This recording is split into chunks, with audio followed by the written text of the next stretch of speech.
Hello everyone, ഞാൻ doctor Xavier. പുതിയൊരു വീഡിയോയിലേക്ക് എല്ലാവർക്കും സ്വാഗതം.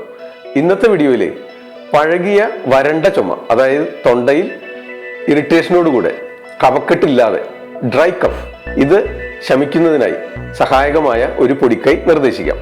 ഇതിനായി തിപ്പലി, കേരളത്തിലെ തെങ്ങിൻ തോട്ടങ്ങളിൽ തോട്ടവിളയായി കൃഷി ചെയ്യുന്ന തിപ്പലി നമുക്ക് ധാരാളമായി സുലഭമായി സംശുദ്ധമായി നല്ലത് ലഭിക്കുന്നതാണ്.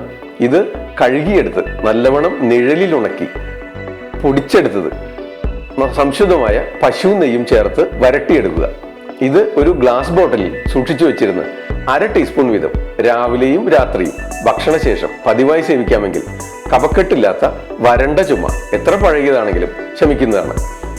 ഇത് നിങ്ങളുടെ ഡോക്ടറുടെ അറിവോടും അനുവാദത്തോടും കൂടെ മാത്രം ശീലിക്കണമെന്ന് ഒരിക്കൽ കൂടെ ഓർമ്മിപ്പിക്കുന്നു.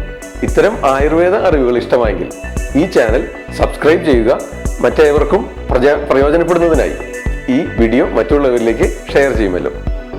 നന്ദി, നമസ്കാരം. ഞാൻ ഡോക്ടർ സേവ്യർ. മറ്റൊരു വീഡിയോയിൽ വീണ്ടും കാണാം.